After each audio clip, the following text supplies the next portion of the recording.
Hey guys, it's James, and I'm doing a little test here, an audio test.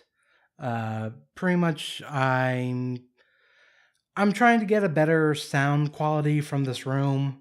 This room's kind of small, the walls are thin, so my voice kind of just bounces around, and you can kind of hear it when I was recording into my Zoom H4n here. Um, I tried messing with it the last few times with the Zoom microphone, and it got better. But the last one, I felt like I was hearing my tongue move around in my mouth, and that really bothered me. And I could have probably kept messing with it, but I have this microphone. I've had it for quite some time. This was my first ever microphone. This is a Behringer XM 8500, I believe. It's a dynamic microphone. And I decided, you know what, let me just set it up, see how it sounds. And if it's much better quality than the Zoom, maybe I'll just do this. It's a little extra work, but it's not that big of a deal. If it's on par, then maybe I'll stick with the Zoom just because that's one thing versus three things I now need to have hooked up. So right now I have the Behringer here hooked up to an XLR wire that goes into the mixer over here. This was my first ever mixer as well. Um, and then I have a RCA wire that goes from the mixer to the Zoom, and that's how I'm doing all this. In the future, when I record stuff, I'll probably have these put off to the side so they aren't seen on camera.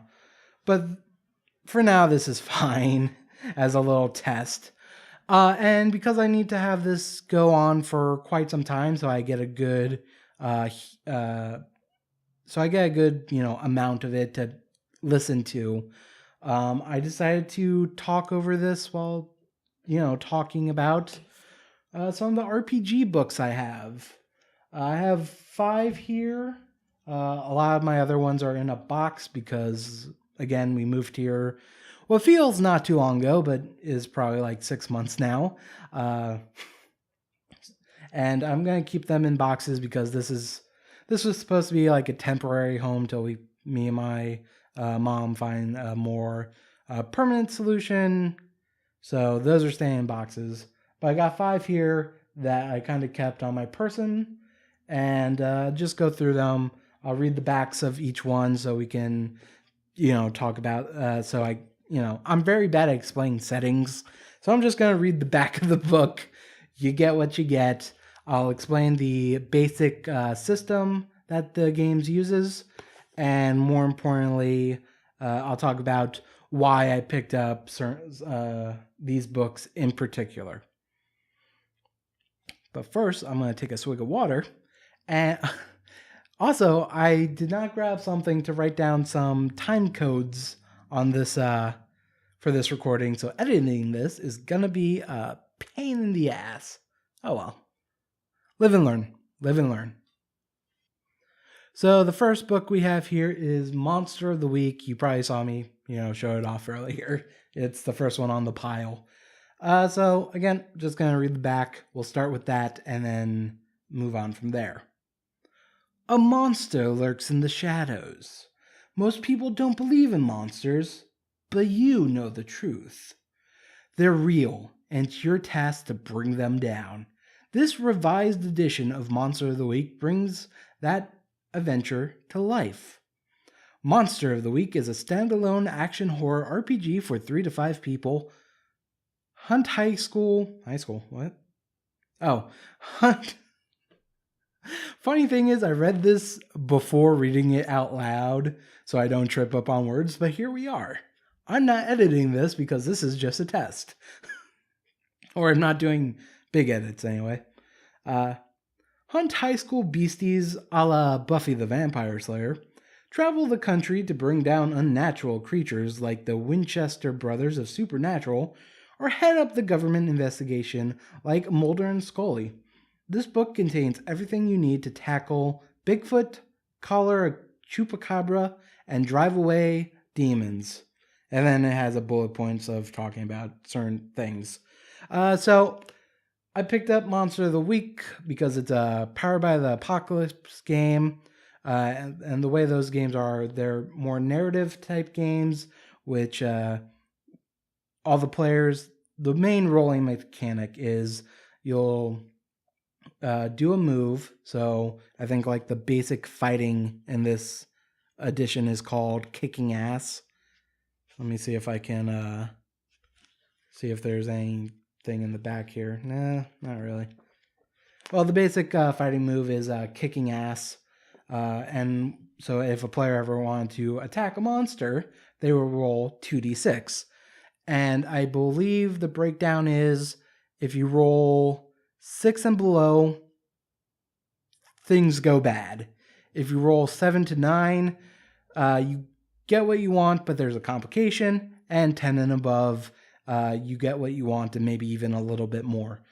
And I pretty much picked this up because I've read other Powered by the Apocalypse books. I've read oh god, what is it called? Monster Hearts, and I think that's it actually. And I kind of just wanted a physical version of Powered by the Apocalypse game.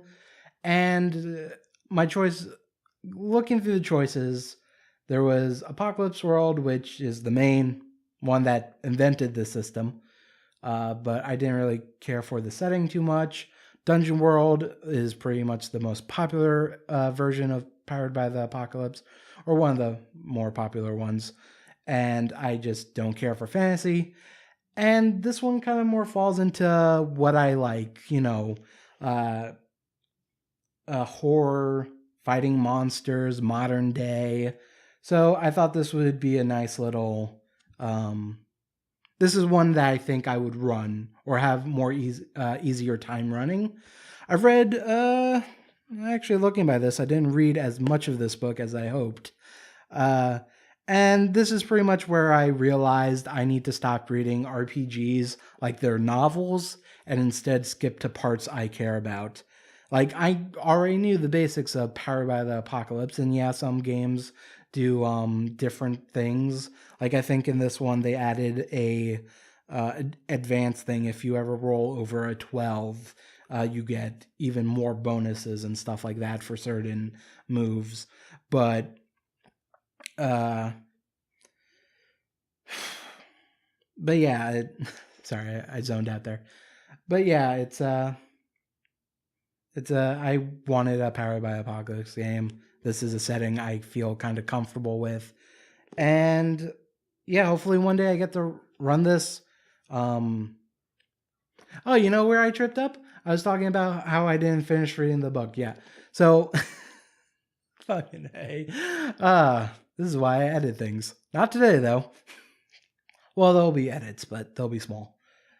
So, I learned that I need to just jump to the stuff I want to learn about. So in this book in particular, I should have skipped everything from the beginning and went straight to like the GM rules, because that's more interesting. Because I know in Powered by the Apocalypse, the GM never rolls dice.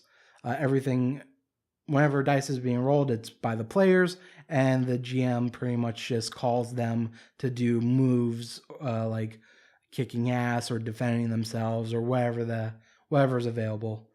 And that can be hard to wrap your head around. Like, halfway reading this book, I was just like I remembered that, and I was like, wait, then how does combat work?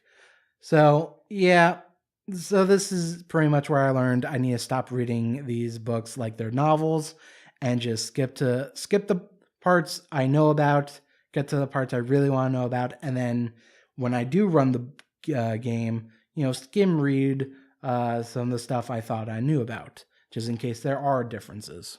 So the second book I have here is Fate Core System. And again, reading the back of it. Characters live at the core of fate. A high priestess of the barbarian hordes, an undead Wild West gunslinger, and a second lieutenant of the intergalactic security forces are about as different as they come, but they got one thing in common. They need a strong engine to drive their stories. Fate Core is that engine. Fate Core is the latest evolution of the award-winning Fate role-playing game system from Evil Hat Productions. We've streamlined and clarified the rules while maintaining the system's trademark flexibility. Name your game, Fate Core can make it happen. So Fate Core is kind of a it doesn't have its own default setting. It's a generic rule system, so you can use it for everything, for anything you want, but it's more for like narrative type of stories. I think the way I would mostly use it for like doing kind of like television show kind of things. That might be hard to understand. It's less fighting and more, role playing. And I picked up this book because I had the PDF for this originally. And I like PDFs, but I have a hard time reading them. And I kind of want to get a more physical version to maybe help me read. But this is kind of a hard book to learn Fate from, which is kind of sad seeing it's the main book. I would actually recommend maybe looking into like Dresden File or Atomic Robo, I believe is that other one. Because I think like just reading this, it's very dry. It goes into things kind of a bit too much. It gives too many optional rules and ideas to how to run it. And I found it was just easier to learn Fate by listening to some actual plays and using the SRD. And I'll put a link in the description for the SRD. You can also get the PDF for free. It's pay what you want. I think the Fate Core system is really cool. Pretty much what it is, the main rolling mechanic at least, is you'll have 4d6, but they're fudge dice, which means instead of numbers on the sides, it's going to have pluses, blanks, and minuses. It would have 2 pluses, 2 blanks, and 2 minuses. And let's just say I rolled a plus sign, a blank, and a negative. So I would get a +1 because one of the negatives would take out one of the pluses and the blank is 0, so +1, and you would add your skill.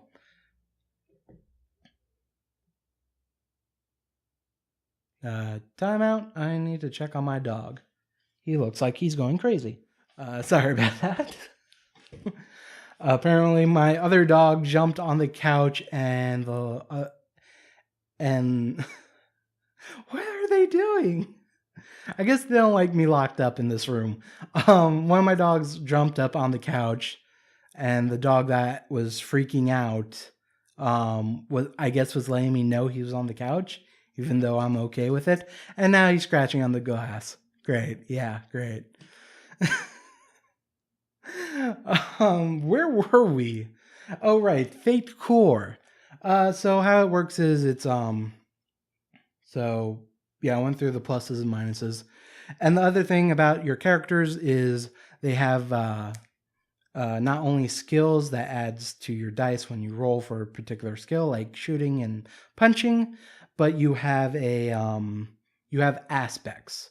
So as an example is, I made a character and she is the champion of Cake Town. I don't know where that came from. And you'll have a couple different aspects, but let's just focus on champion of Cake Town, which means I can spend a fate point, which you'll have a couple in the start of the game. I can spend a fate point on the champion of Cake Town whenever, like, let's just say I was getting in a fight and I rolled poorly. I can spend a fate point, say, I am the champion of Cake Town. I am better than this. So I could re-roll those dice now, where I can add a +2. And you get you get fate points back whenever those aspects complicate your life or your story. So as the champion of Cake Town, I maybe have responsibilities that go against the quest I'm currently doing. And that's the basic of Fate, pretty much. I like it a lot. I want to run a Fate game. Maybe someday I'll get a chance to. I picked up the book mostly because I had this idea. I've been playing a lot of Persona 5. I liked Persona 4 a lot, and I was just like, how would I run a Persona tabletop game? And my first thought was go with Fate. And then I started thinking of how I would run it. And I'm just going to throw this idea out there if anyone else wants to take it and run with it or whatever. I have a deck of tarot cards with the main arcanas or however it's pronounced. And my idea was like, as the GM, I would take out the world one and any other ones I had ideas for. I would shuffle the deck, and then when we sat down to make characters, I would deal out cards to the players. Let's just say 3 cards. And from those 3 cards, each player would get 3 cards. And from those 3 cards, the players would choose one to be the arcana that represents their character. So they would have to at least have one aspect that's related to their arcana, so like the chariot or the fool, and have one stunt based on that as well.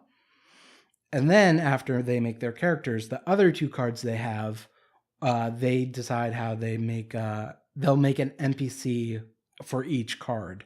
So let's just say they have the justice card. They're like, okay, let's be very basic about this. Let's make a detective that's based on the justice card, and he gets like 2 aspects.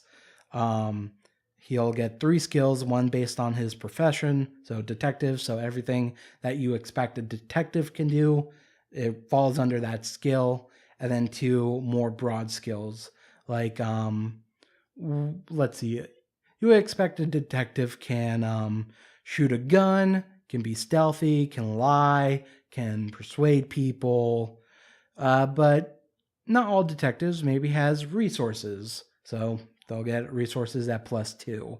And maybe you don't think all detectives can... I'm blanking on the skill list, but let's just say lying. So they'll have that at +1. And that's the basics of making an NPC. And then the main thing I thought about was like personas. Like, how do you make a persona in Fate? And the way I came down to it was you would just pick a persona. It doesn't really matter. You would have 4 skills: attack, defend, magic, and useful. I kind of stole useful from Monsters and Other Childish Things. And you would have 1 at +3, 1 at +2, 1 at +1, and 1 at null. Not 0, null, as in you can't use that skill. So let's just say you had a persona that can fly. You would have useful fly. Maybe you wanted to have healing magic, so you say magic healing, and you put the points wherever you want. So for this flying one, maybe I say, oh, it can't defend, because I want it to be able to attack, I want it to be able to heal people, and I want it to be able to fly. And then I decide how those other points go to those. But no matter what, it can never defend. And that's pretty much as far as I got. I may sit down and work out that more, and maybe one day I'll get a chance to run it. The main reason I just didn't follow through with the idea and start writing it down was because pretty much I hit the point where I hit with reading. I just go, I'm never going to get a chance to run these games because right now I just don't have friends who have the time or the interest in playing tabletop RPGs. So the next one is Base Raiders. And yeah, I guess let's just start with the back of the book like normally. Become a hero. Find the secret bases of the old heroes and villains. Learn their secrets. Change yourself. Change the world. Every superhero and villain disappeared a year ago. Some of their secret labs, headquarters, and lairs were found, but many more remain hidden. Treasures, unique artifacts, and secret knowledge can be found in the bases, prizes worth risking death from the traps and guardians left behind. A new class of base raiders emerged to find and loot the abandoned bases. The secrets of gaining superpowers spread when base raiders sold, traded, or gave away what they found. Now, anyone brave or foolish enough to find the black market can buy a knockoff super soldier drug or magical artifact to use in their own quest to become more than human. The superhumans of today are not enforcers of an old status quo. They are visionaries, madmen, idealists, fanatics, heroes, villains, and base raiders. Join their ranks, change yourself, change the world. I bought this book because I'm a fan of Ross Payne. Ross Payne does a podcast called RPPR, Role Playing Public Radio. They do actual plays. They do podcasts about advice for running games. They host stuff like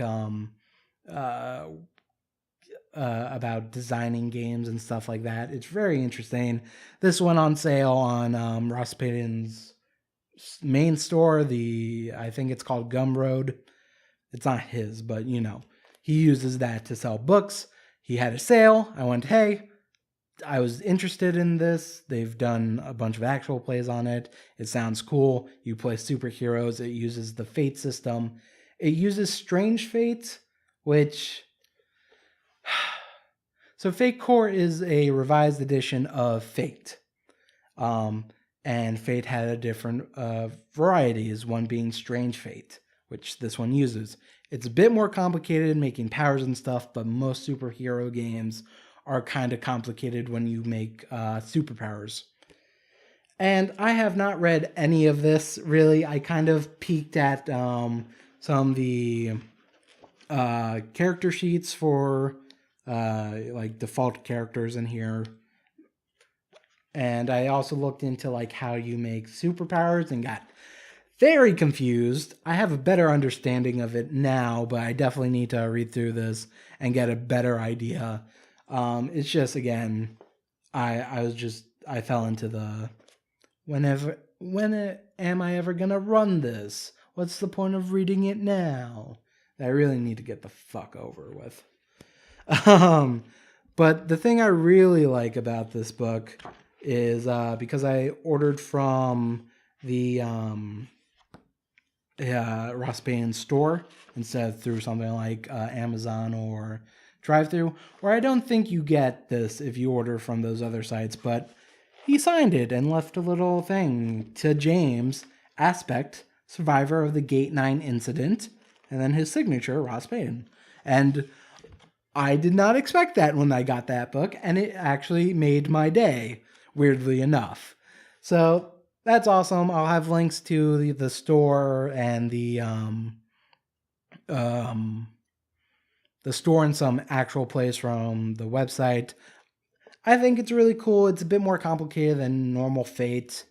But if you want to, play superheroes in a world where superheroes disappeared and now you're just jacking their shit and using it for yourself, Base Raiders is pretty cool.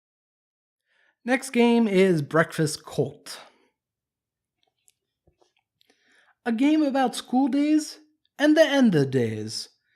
If you want to learn occult science, Occultar Academy is the place to go.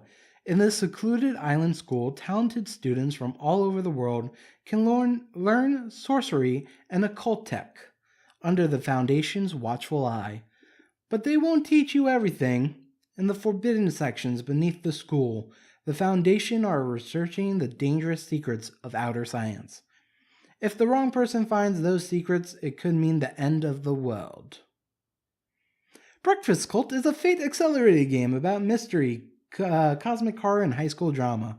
Play students at the world's best occult school as they solve mysteries, uncover the terrible secrets in the ancient ones, and try to find which of their classmates is conspiring against them before it's too late. So, like the back of the book said, Breakfast Cult uses Fate Accelerated, which is slightly different from Fate Core, as instead of having a skill list, it uses approaches. So Actually, let me just get to the character sheet here and I'll just read them out. Instead of a skill list, it has 6 approaches. Where is the... There we go. The 6 approaches are careful, clever, flashy, forceful, quick, and sneaky. So whenever you try to do something, you and the GM have to decide what that falls under. So if you wanted to punch someone, you're like, oh, forceful. That's clear. You're trying to sneak into the teacher's lounge? Well, that sounds like sneaking. And you're trying to research a book, that probably falls under careful. And this is actually the only one out of this list of books I have here that I read all the way through. I actually found it very interesting. The setting takes place in the far future where humankind discovers magic is actually real and starts mass producing it. And technology is advanced as well, and magic and technology are starting to merge, and now there's just kids who've grew up with magic all their lives that need to be trained, and there's a special school that they can get trained at if they're particularly special. And I bought this because of this was actually Kickstartered, and I was part of the Kickstarter, what is the word for backing backing? There we go. I backed the Kickstarter.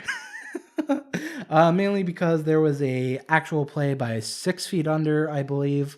I'll have that link in the description as well if you want to listen to it. That was like pretty much an advertisement for the Kickstarter. And after listening to it, I was like, yeah, this is for me.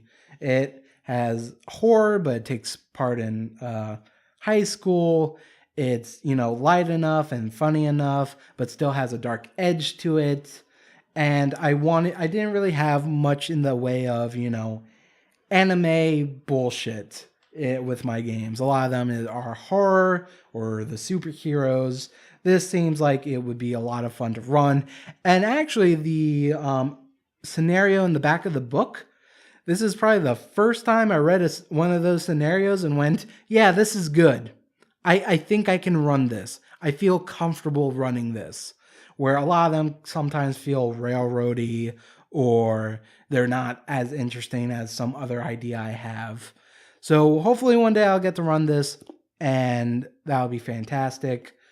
And there's also a bunch of supplements for this as well. And there's more coming and I can't wait for them because I weirdly enough, I actually enjoy the writing from this book. It has a good amount of humor to it. And it has a lot of really interesting ideas. But yeah, that's Breakfast Sculpt. So the last book I have here is Fear Itself, 2nd edition. The role-playing game of personal horror. Fear Itself, 2nd edition plunges ordinary people into a disturbing world of madness and violence, and draws them into confrontation with creatures of the outer black, a realm of alien menace. GMs can recreate all the shudders and shocks of the horror genre at their table, whether they use the game's distinctive mythology or one of their own choosing. Powered by the Gumshoe investigative role-playing system, Fear Itself is ideal for one-shot horror games where few, if any, of the protagonists are expected to survive, or ongoing campaigns in which the characters gradually discover more about the disturbing supernatural reality that hides in the shadows of the ordinary world. Will they learn how to combat the darkness, or spiral tragically into insanity and death? This expanded edition supports multiple different types of play, from bloody one-shots to extended investigation campaigns, and includes extensive advice for GMs on designing and running mystery games. Its updated rules draw from more than 10 years of Gumshoe development and play experience to deliver the ultimate in-personal horror role-playing game. The reason I picked up Fear Itself 2nd edition is because Fear Itself 1st edition was my first ever RPG, and I read through that book like twice. I ran a couple games of it, two games, and they're recorded and on my YouTube channel. The recordings are not that great because the first one's not bad. I used an iPhone to record that, and that was not too terrible. The second one, there was a lot of problems where I ran my first supplement adventure book, and I learned a lot from that. And also the second video, that one kind of got messed up because I was terrible with microphone placement and stuff back then, and not understanding that maybe I shouldn't put the gain all the way up just so everyone can be heard. Maybe I should have recorded that with a freaking iPhone. But whatever. I learned a lot from that second video. But yeah, Fear itself uses the gumshoe system, which is really interesting because it uses you only roll a d6. Everything you do, you roll a d6, from damage to doing certain skills. And the other thing it does differently is it's an investigative game, kind of like Call of Cthulhu, but instead of rolling dice to get clues, to notice clues, you just get them. So if there's a journal somewhere in the room and you're supposed to roll notice to find it in Call of Cthulhu, in Fear itself, instead the GM says, hey, you see a journal on the table. It's yours. This is a clue. And then you have investigative abilities where you can spend points. You don't roll dice. You can spend certain points to get more information from that clue. So from that journal, let me just check out the skill list here if I remember here. So for a journal, let's see. Maybe you would use something like research. Like, hey, I'm saying I'm spending time with this. I'm spending a point of research, reading this book, trying to find anything else that can help me. And maybe you'll find more information, and depending on how many points you put in, determines how much more information you'll get. The first edition was more about one-shots, while this one kind of expands put more rules and ideas into how to run more campaigns of a game in the gumshoe system. And also, I should say, I did not read this book. I've skimmed. Well, I read the skill list because that changed and I was very curious about it. And I also looked into, they have a section here about how to make your own monsters. I read that. And I kind of skimmed the scenarios they have in the book. Like I said before, scenarios are generally...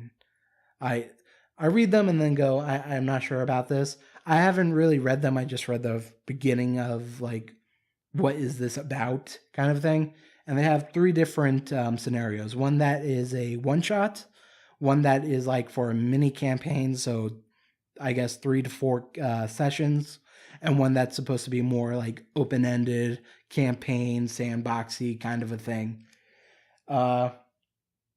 And yeah, I think if you're gonna get Fear itself, get second edition, not the first edition, because this really does add more to the game.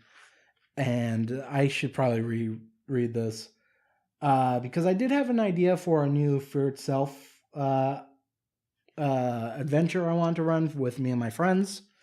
And I did update the character sheet with the new skills from this game. It's not even new skills. It's 1 or 2 new skills, and then some skills kind of got condensed or expanded upon. But yeah, I had an idea. And pretty much I can run in Fear itself second edition. I should really reread the rules.